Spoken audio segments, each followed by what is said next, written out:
Argent à Fangio qui triomphe une fois de plus.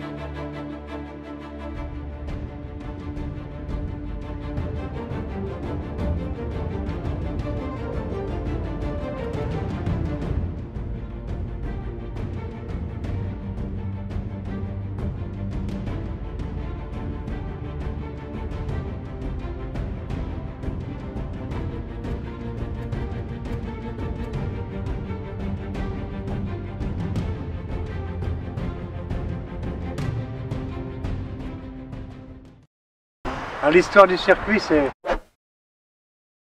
des bénévoles qui viennent travailler de notre association. Ouais. L'association. Les Amis du circuit bleu. Qui a été créé En 2004. Ouais. En 2004. Et le dernier Grand Prix, oui, en Formule 2 a eu lieu en 69. Donc après, il était arrêté pour des raisons de sécurité, bien sûr. Voilà, proximité des stands par rapport à la piste. Ça a été déclassé. Déjà, le dernier Grand Prix a été en 66. Et après, donc pendant quelques années, il y a des Grands Prix moto. Ouais. Et puis après, début 70, l'abandon du circuit. L'abandon du circuit, donc il est resté une trentaine d'années quand même à l'abandon. Donc il y a encore des photos, donc c'était un peu une forêt, tout a été saccagé. Tout ça c'est la reconstruction, il faut voir comment c'était, je crois que vous avez peut-être vu des photos sur internet. Ouais, un peu. Donc depuis 2004, il y a des gens qu'on avait un peu marre de passer ici sur cette route qui est ouverte, c'était pas un circuit permanent. Donc on avait quand même un peu ras-le-bol de passer quand même devant ce truc et puis de pouvoir rien faire, quoi, parce qu'on est tous, dans l'association, on est tous des nostalgiques. Et puis bon, il faut mettre des moyens, il faut des heures, tout ça, c'est vrai. Donc c'est un peu en arrivant en retraite qu'on peut un peu adhérer à cette association. Malheureusement parce que oui, il faut du temps, c'est du temps. Alors donc on se réunit là maintenant avec une poignée, même si on est 250 membres à l'association. Il y a des bénévoles en fin de compte, on est 25, à peu près, une trentaine, entre 20 et 30, entre 20 et 30, à se retrouver tous les vendredis. Tous les vendredis ici, pas depuis 2004 parce que bon, ils avaient une autre organisation, ils ont démarré à 2-3 personnes, progressivement, ils travaillaient le dimanche, etc., etc. Et là depuis quelques années, bon, ça commence à s'organiser, à se structurer, et puis voilà, on a un beau, on se met un petit programme, quoi. Là on avait un objectif avec le pavillon Lambert, pour le terminer, bon, on a bénéficié du premier loto du patrimoine, qui a été, enfin bon, on a récolté 2000 €, c'est tout, faut pas rêver quand même. C'est toujours ça de prix. C'est toujours ça de prix. Donc, je suis d'accord. Proportionnellement, bon, on en attendait un peu plus quand même, parce que vous imaginez qu'avec 2000, on ne fait pas grand chose. Donc on vit avec du sponsoring, avec des choses comme ça. Des sponsors. On a fait une belle réunion, là, un peu tous les ans, on essaie de faire quelque chose qui sort de l'ordinaire. Donc là, c'est le 15 septembre dernier. Donc on a fait, c'était aussi l'anniversaire un petit peu de la victoire de François Sever, qui a justement gagné le prix de Formule 2 en 69. Et puis on a eu la chance d'avoir deux Ferrari, en fin de compte, qui venaient des États-Unis, donc avec les 156. Voilà, 156. Donc ça nous a permis de récolter un petit peu d'argent. Parce qu'on attendait 2000 personnes, il n'y en a eu pas de 8000, donc ça s'est bien passé. Donc là, notre objectif, ça va être de remettre aux normes un peu la tribune de presse. La tribune de presse, pas la grande. C'est sur la gauche. Donc on s'entend bien aussi avec la mairie, parce que à savoir que tout le terrain, etc., tout l'ensemble des installations appartiennent un peu à la commune du village, à la commune de Gueux. Voilà. Et comment est-ce que vous ont réussi à maintenir jusqu'à présent les installations? À maintenir, elles se sont tenues tout seules par le temps et maintenir par la population, parce qu'il y a une partie qui était contre, une partie qui était pour, quoi. Oui, et à un moment donné. Oui, c'est ça, parce qu'un autre circuit qui date un peu de la même époque, Rouen, là-haut, ils ont tout rasé. Il y a eu... Il y a eu à un moment donné une polémique, ça a failli se faire raser. Comme on dit, c'est comme la révolte, il y a eu 51%, 49%. Je crois qu'ils avaient rasé quelques stands ou je sais pas quoi. Oui, il y a toute une série de stands. Il reste à peu près la moitié là. Il y a eu jusqu'à 86 stands. Okay. Donc après on allait jusqu'au, vous avez vu des photos aussi, il y avait une passerelle, un pneu Dunlop là-bas. Donc les stands allaient jusque là-bas. Mais à savoir quand même, ça appartenait, je pense, à la période des Grands Prix, etc., à l'Automobile Club de Champagne, je crois. Donc après, comme il n'y avait pas assez d'argent pour remettre aux normes, donc c'était un petit peu abandonné. Et je crois que ça a été repris par un industriel rémois, ça devait être Max Rousseau de la Pume. C'était un privé quoi. Un privé qui avait racheté tous les terrains. Ouais. Et malgré tout qui a laissé à l'abandon. Parce que bon, voilà. Et après, je crois que dans l'histoire, ça a été donné au front symbolique à la commune de Gueux. Oui, je crois que c'était comme ça. Voilà.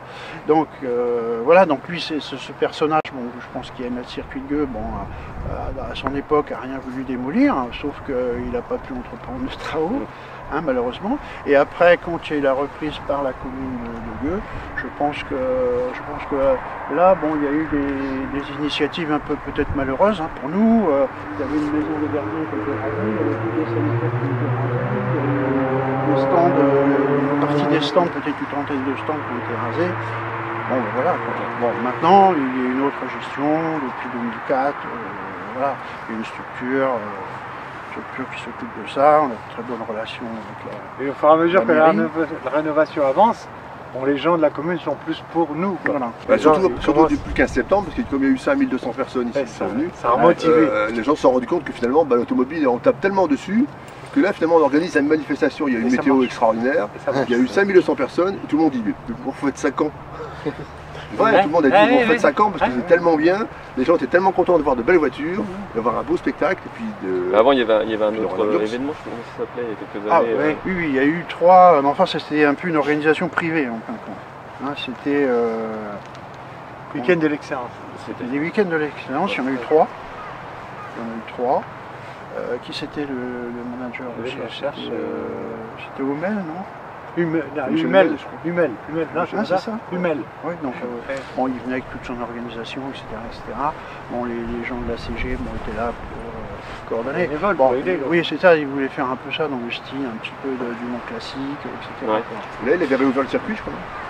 Oui, là, alors effectivement, donc avec, je pense avec de l'argent, et puis aussi du relationnel, etc. Bon, on peut faire de belles choses. Mais nous, on n'avait pas le budget de plusieurs. Oui, ça peut s'en faire. Parce qu'à l'origine, ça peut être dans milliers d'euros, etc. C'était pas possible. Parce que là, déjà, nous, pour obtenir le 15 septembre, on a obtenu l'autorisation de couper, voilà, de récupérer la grande ligne droite. Bon, c'est déjà tout un tas de 2 jours avant, on n'avait pas encore autorisation, quoi. Bon, donc c'est comme ça, et on a pu faire pour la première fois rouler quand même des voitures, quoi. Bon, il y avait un peu de chicanes, des trucs, c'est un peu symbolique, mais tout le monde était content quand même de voir rouler des voitures. Et la piste d'origine existe toujours? Ah ben, on voit toujours, oui, on a toujours le tracé. Donc c'était pas un circuit permanent, donc ça utilise 3. Il y avait deux départementales et puis une nationale. Hein, donc c'était ça, c'était la nationale qui fait en fin de compte Reims-Soissons. Maintenant, on prend l'ancien circuit. Parce que jusqu'à 51, on passait dans le village de Gueux. Jusqu'à 51. Oui, jusqu'en 51. Et on repassait, donc on prenait le petit circuit, etc. Et puis à partir de 52, pour le rallonger, en fin de compte, parce que là il devenait court quand même, on a fait le truc de Muison. Ah, c'était là. Je pensais que ça avait toujours existé. C'est vrai qu'on a des photos avec le passage dans Gueux, etc. Et donc on utilisait cette nationale, et là-bas, derrière le bois, il y avait aussi une passerelle Dunlop. Il y avait 2.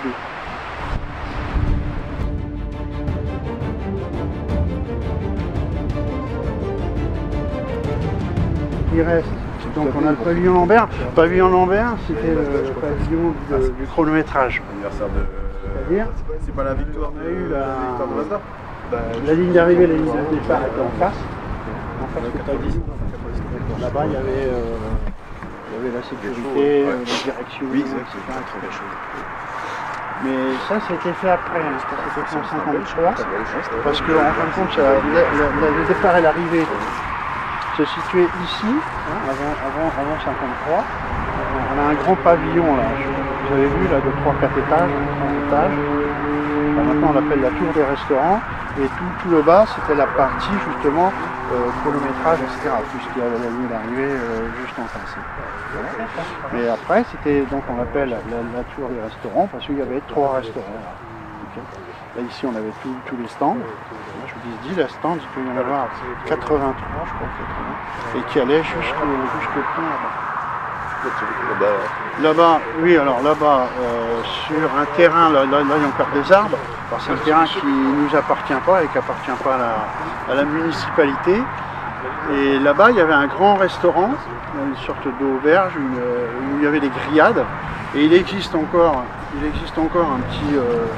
petit monument un petit peu là-bas, enfin, où d'un côté il y a on peut faire il y a le four, on peut faire des grillades, et de l'autre côté il y a un hôtel un peu religieux, où il y avait un prêtre qui faisait une messe avant le départ des Grands Prix, des choses comme ça.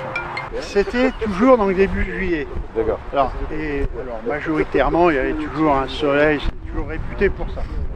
Mais il y a eu quelques fois quand même avec des orages, des trucs comme ça. Et là, on remarque, c'est tout en pelouse. Alors, je vous dis pas, quand il y a des orages, des choses comme ça, il y a tout le parking derrière, il y a des milliers de voitures, et puis il n'y a rien qui bougeait. Hein. Donc, tous les tracteurs du coin étaient réquisitionnés, les dépanneuses, tout ça, etc. Puis à mon village, moi j'habitais à 4 km, il y avait un garagiste et tout, je profitais toujours de l'aubaine pour grimper avec lui, et puis on venait là, quoi. C'était incroyable. Alors, ici, il ne faut pas qu'il pleuve. Là, vous imaginez, ici c'était tout le paddock en fin de compte avec les camions d'assistance, etc. comme ça. Et tous les gens tournaient autour et tout pendant les essais. Hein. Pour venir, alors faut s'imaginer, hein, il y a eu des week-ends, enfin des grands prix, il y avait 100 000 personnes. Hein. Donc c'était énorme. Donc pour venir au circuit, donc, il y avait une sorte de giratoire. Donc on passait par Reims un peu. Donc c'était la route de derrière, hein, bien sûr, parce que là c'était coupé, bien sûr. Il y a eu la route de derrière, là, pour amener les gens sur le parking. Et après, pour le départ, quelle que soit l'heure, il fallait repartir par les petits villages là-bas de la montagne de Reims. Et puis la caractéristique, c'est que toutes les voitures, en fin de compte, toutes les écuries empruntaient un garage dans Reims, en fin de compte, hein, pour faire la mécanique, etc. Donc après les essais, les voitures, les camions repartaient donc dans ces fameux garages, hein, vraiment. Et c'était les mécaniciens qui repartaient carrément avec la Formule 1 et qui faisaient les 10 bornes en Formule 1, quoi.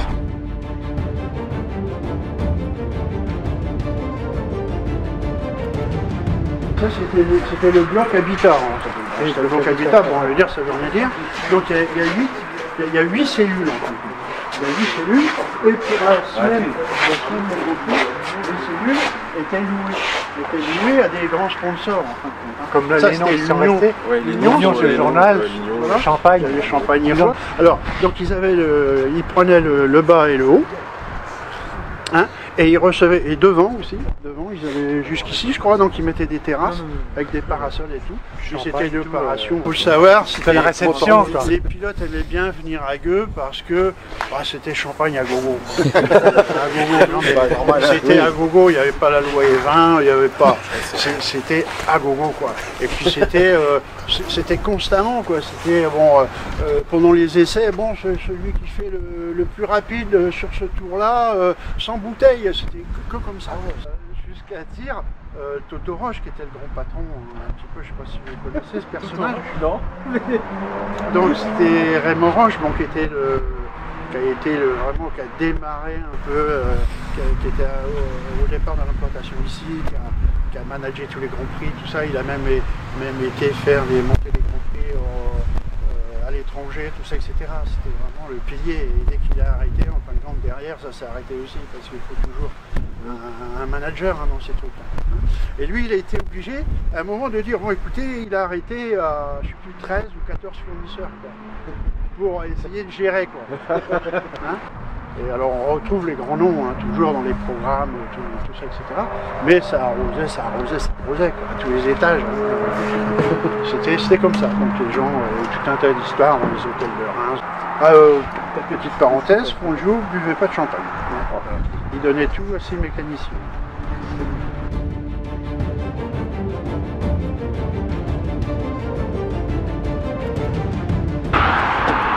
Bon, ça c'est quelque chose qu'on a fait quand même très tôt, pouvoir justement venir là profiter. Donc ici, donc, on est venu extraordinaire, parce qu'on a l'impression d'être au-dessus de cette grande ligne droite. Là, il faut s'imaginer en 54, Fronjou, qui passait là 300 km/h. Ah oui, c'est une Mercedes. C'est des Mercedes. C'était caréné en plus. Ouais. Ici, là. Ah, je vous laisse, mais c'est super.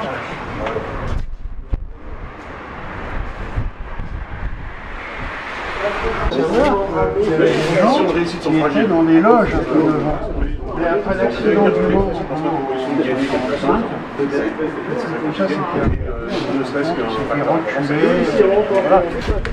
ça c'était un panneau d'affichage qui était justement aussi, on voudrait bien un peu remettre au top. Déjà, il a été sablé et repeint. Donc, c'était du panotage à l'époque. Sur deux niveaux, il y a des gens qui circulaient, qui jetaient constamment des trucs, etc. Alors, et ça, c'était le deuxième, en fait. Parce qu'au départ, il y avait un fixe. Puis, je crois là aussi dans les années un peu 53. Donc, le fixe a été mis en place dans le tirage des Buisons. Et puis là, il y a eu un panneau rotatif. Alors les pareils, donc il y avait un moteur, etc. Donc qui a été bien sûr filé, etc., etc. Donc là aussi on a un peu comme projet, parce que là c'est pareil, il y avait des sponsors et tout, de remettre un peu en état ça. Après derrière il y avait un support pour mettre des cuves, parce que tous ces stands-là, en fin de compte, d'ici, c'était la deuxième tranche de stand. La première tranche, c'était la tour des restaurants, plus les stands qui partaient par là. Donc après, on a rajouté, je sais pas, peut-être 50 stands là.